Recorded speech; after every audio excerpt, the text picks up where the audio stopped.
Ecuador was scheduled to have a presidential election on 2025. But now, in August 2023, Ecuador is going to go to the polls early. What happened? And what could happen next? To answer those questions, we're going to be joined by Lucas Berti from our Latin American team in this Brazilian Report Live.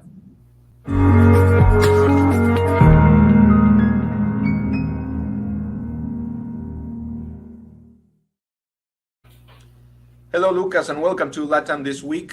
Good to have you joining us. Hello, Nachos. Thanks for having me. Let's talk a little bit about Ecuador. All right. Yes, you've been covering this a lot for our website. A lot of things have happened in the last few months. We had a right-wing government of President Lasso, who suddenly found himself on a very weak position and changed things suddenly. And now we could suddenly have a left-wing government much quicker than we expected. What happened in the middle, Lucas? How can we understand this? Yeah, Ecuador was engulfed by multiple crises in the last few months, in the last few years. I think a good starting point here is to say that Guillermo Lasso was sworn in March 2021. So it's still during the pandemic, the COVID-19 pandemic, which was a huge problem for all Latin America in terms of social and economic stuff as well. So the thing is, when Lasso started as a president, Ecuador was passing through a lot of financial problems, obviously boosted by COVID-19, and he faced protests. He tried to advance with a lot of market reforms. He failed to pass a referendum on some substantial changes inside Ecuadorian society, and step by step, he became increasingly unpopular. And well, after these first years, like 2021, 2022, after protests, social protests, and also the hangover of the COVID-19 pandemic itself, Ecuador had a massive crisis, massive political crisis in 2023, which led President Lasso to invoke a constitutional article that allowed him to dissolve Congress for the price of losing his job as well. And so in 6 months, Ecuadorians would have to go to the polls again and vote for a new president and to renew all the seats of Congress. So, well, a lot of things happened in Ecuador, and I guess this is just a sum up, but yeah. Right. But these words of dissolving Congress, we have to understand that we saw similar things in Peru recently. You wrote an article comparing what happened with Lasso in Ecuador to what happened with Castillo in Peru, and you said that one of the dissolutions of Congress was legal and the other one was not. So what Lasso did was legal, right? It was in the Constitution. It was an option that he had to end both terms. The parliament who wanted to oust him, impeach him, but also at the cost of ending his job early, he could do that legally, right? Yeah, in fact, a fun fact here, it was the first time a president in Ecuador invoked that article, because it's provided by the 2008 Constitution in Ecuador, and he was the first to do that. And yes, he had all the legal support to do that. He was backed by the Constitution to do that, because Guillermo Lasso, as you said in the beginning, he was in a weakened position, and he was threatened by some impeachment inquiries, and he was threatened by the opposition who was dominating the Congress at the time. And at the time he saw himself under threat of being ousted, he resorted to the Constitution. He had the Constitution under his arms and used it. And yeah, it's legal. But the same is not true in Peru, because, well, as people know in Peru, when we cover it, Peru has a lot of problems regarding its constitution, its legal system. And well, one example is the government in Peru during the months, not entire year, but just some months under the Castillo administration, had a lot of cabinet reshuffles and a lot of internal crises as well. And people believe that when Castillo did that, he didn't have the same legal conditions as Lasso had in Ecuador. So yeah, completely different situation. Lasso had the power to do what he did, but well, he lost his job because the constitution in Ecuador predicts that 6 months after one president ignites that constitutional article, he has to hand over his job and Ecuadorians have to once again choose a new president. Right. So it's different to just say I close Congress because I want, than say okay, it's similar to what happens in Europe, right? That a parliament can be dissolved early and just have early elections. So now that we have elections, what could we expect? What are the favorites, the candidates? What should we be looking at? Well, one thing is very funny in Ecuador because Guillermo Lasso, as we spoke, was a very business-oriented person. He was a center-right, a former banker. And now Ecuador, as you said in the beginning, is up to maybe come back to the left wing. Because the early elections happened, the first round will happen on August 20. And according to different polls, Luisa González, who is from the left wing, sits in a revolution movement, who is led by former President Rafael Correa. She's like is polling better than the other candidates right now. And Luisa might be a chance of Rafael Correa, who's currently exiled in Belgium. He was convicted of corruption in absentia, and he has a lot of legal problems here. And if for a lot of Ecuadorians, he's seen as a savior because he reduced poverty during his 10 years in office, he's also a figure who is like impersonating corruption. So he's a very controversial figure. But Luisa González might work as his pupil because, as we once wrote here at the Brazilian Report, Rafael Correa could be run by proxy because even though he's not in Ecuador right now and he's not allowed to come here because whether he steps in Ecuador again, he might be arrested. He is like between quotes, using Luisa González as his way back to be as close as he can to power. So I think, of course, we have a lot of different candidates. We have 8 different presidential bids disputing the first round on August 20. But if we also have a runoff after the first round. And Banda Luisa González is likely to be the one bid to go to the runoff, and we don't know what's going to happen. Right. So we could expect maybe González versus, and the question is who will join her, right? Yeah. Right. Yeah. The thing is, okay.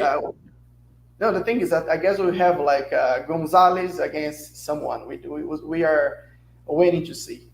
All right. Before we continue, let me recommend our listeners and everyone who's following the stream that you can subscribe to our website in the direction in the URL you see at the top of our page, Brazilian.report/subscribe, to help us finance journalism here at the Brazilian Report.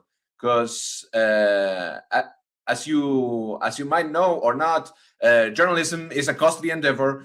And doing all this original coverage of not just Brazil but the whole region is a big task, and we would appreciate definitely your support. You can subscribe in many different tiers. You have the light, the standard, the premium tier, which allows you access to different levels of our website. You can just see our website stories, or maybe also sign up to our daily newsletters about Brazil and about Latin America every Wednesday. You have all these options according to your possibilities, according to your interest in Brazil and in the region. But we strongly recommend that you sign up to the site, because there's all kinds of really good content every day, written by our news editor, by our general editor Gustavo Ribeiro, and by all our great team about the whole region. And there's also the other option, which is to buy us a coffee. You can contribute to what we do. If you don't want to maybe subscribe to the site on a permanent basis, you can go to buymeacoffee.com/Brazilian Report and just make a contribution, a one-time donation, or you can also subscribe in buymeacoffee.com/Brazilian Report and do regular contributions to our newsroom to help us support what we do here, which is somehow a lot of unique content and a lot of things that you cannot find really elsewhere, covering Brazil and the region in English for a foreign audience. So back to Ecuador, Lucas. You were talking about Luisa González, who is, as you wrote in your article, running by proxy, like on the side of former President Rafael Correa. But and you explain a little bit about who Correa is, but this happened a little bit once before, right? Correa he wasn't condemned for corruption yet, but his term, I think, was over. I think he couldn't run for re-election again or something like that. You could explain it better, but and he decided to like choose a former vice president of him to run as his candidate, as the candidate he backed in public, kind of like what Lula did with Brazil, with Dilma Rousseff in Brazil, right? But it didn't go so well. No, could you recall what happened there and how this could affect what's happening now, in which we're seeing something similar again? Yeah, the thing is, when Rafael Correa announced that he would support Luisa Correa as a candidate in Ecuador for using his citizen movement label to run as a president in Ecuador, people remember that it happened once, and the party was turned into a nightmare, because in 2017, when was the last year of Correa, he appointed his then vice president Lenin Moreno as the one man to keep the citizen revolution on power, and Moreno was elected with the blessings of Correa. And when people imagined that everything in Ecuador would remain in the core, in the heart of the citizen revolution movement, it went down the drain, because Lenin Moreno, like in a matter of a few months, he started to revoke and to reverse some social programs approved by Correa, and he also started to endorse the corruption allegations against Correa. So they went from friends, from two guys that worked together from 10 years in Ecuador to persons that started to hate each other. And well, it took less than 1 year before the end of Correa's tenure, and after the start of the administration of Lenin Moreno, for Correa to call him a traitor. So that's something that there's a dark cloud that stays ahead of Ecuadorians' heads, because okay, Luisa González is saying that she's loyal to Correa and that the ghost of Lenin Moreno is in the past. But well, I guess that when Moreno was appointed as the candidate by Rafael Correa, he also said that. So people start to wonder, like, what are the limits of loyalty in Ecuadorian politics? So that's also one tricky question that I guess just the future can answer us. Right. Yeah, it reminds me a bit of what happens in Argentina, with Cristina Kirchner being powerful but not being able to be elected, and picking a successor or endorsing someone, and then having conflicts with Alberto Fernandez first, and now she has picked another one. I don't know. It's well, some things what we have started to see here is that many things happen in many countries in Latin America at the same time, and there's patterns. Bolivia as well. Evo Morales spent 13 years in Bolivia and appointed his economic czar, his economy minister Luis Arce, to be the candidate after the 2019 coup, and today they are split. So well, we never know its politics. Yeah. It's always more complicated than it seems. Yeah.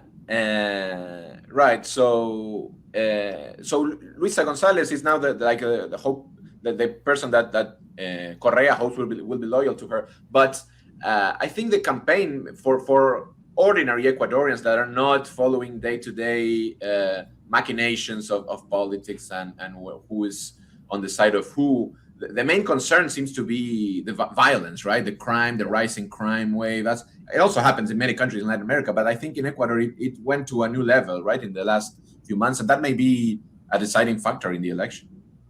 Yeah, I think the one candidate who has the flag, like, focus on violence and public security will have like big chances, because another fact here, but not a funny one, 2022 was the most violent ever year for Ecuador. They had homicide rates that went from 10 deaths per 100,000 inhabitants to 25, so more than doubled. And the advance of drug cartels that are no longer finding space or no longer finding ground in Colombia, in Mexico, they are now like moving to other countries. We once wrote also a piece about how even Uruguay and Costa Rica, who once were places like known for being calm, for being stable, are even now feeling the limits of their security systems. And now Ecuador is one of this country that is feeling a wave of criminality. We had last year a lot of attacks against the press, bombing attacks, especially in Guayaquil, which is a city in the seaside of Ecuador, like margin the Pacific. And Guayaquil is considered like the center, like the outbreak center of the current violence crisis happening in Ecuador. And we also have a lot of prison riots because drug cartels, they operate in the streets, they operate in higher levels, but they're also inside the prisons, and they are split in different groups.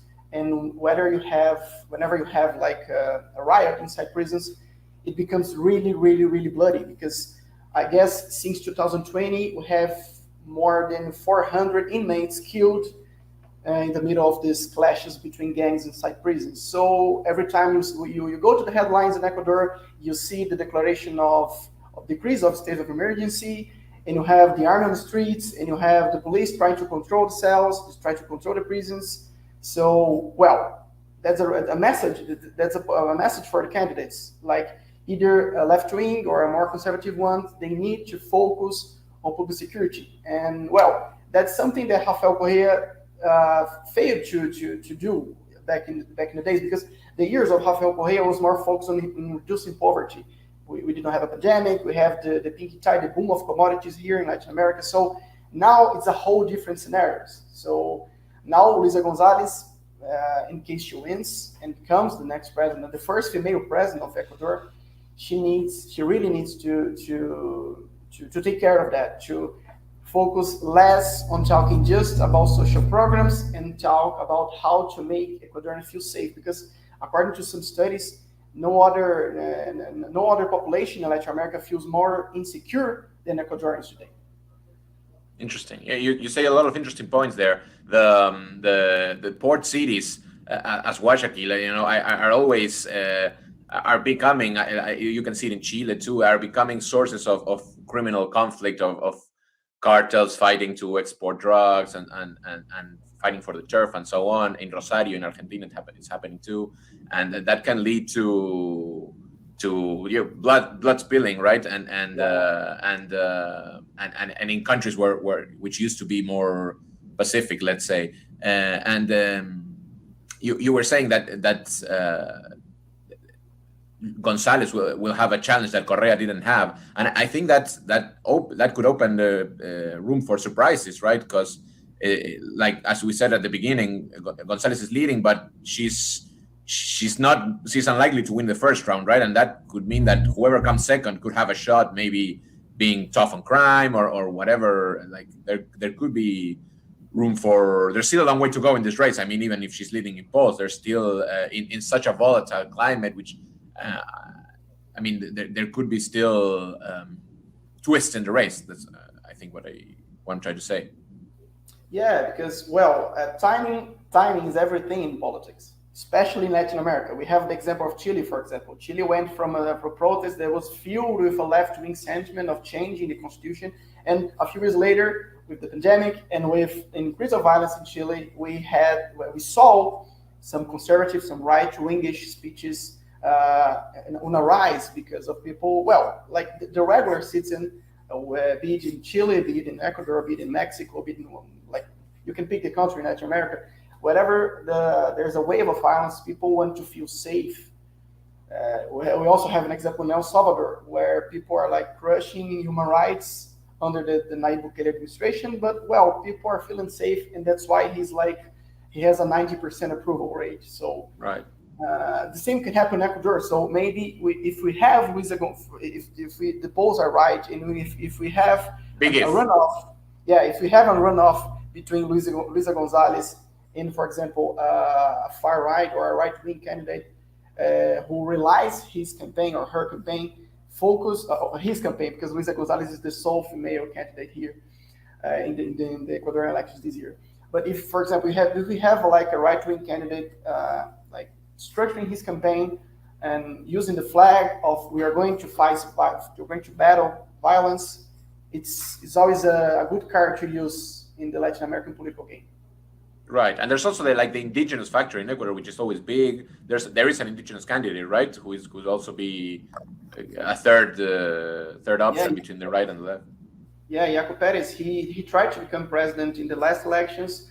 In the last few minutes in the first round, he was surpassed by Lasso, who went to the second round and won. So yeah, right. That's an example, because you had Lasso was not the preferred candidate in the first round in the last elections, and then he went to the second round and won. A similar thing can happen again. So we have a Correa's proxy candidate maybe in the lead, but still some way to go, right? Perfect. Right. Okay. I think we've covered enough, right? We've seen everything that's taken place, and we've looked to what could happen next. So stay tuned to the Brazilian Report for more coverage of Ecuador and of all the elections we have this month. We have a key runoff in Guatemala. We have primary elections in Argentina. We have the race for being the presidential nominee of Andrés Manuel López Obrador in Mexico. All of that could be decided in the next month.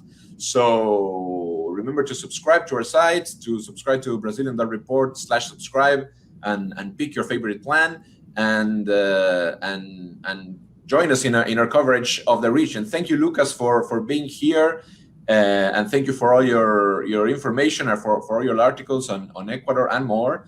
And hope to see you soon in another Latin America Live weekly. Thanks, Nacho. Let's wait for this very electoral August that's waiting for us. Thanks for being with us, Lucas, and see you back in our next live event. Bye-bye.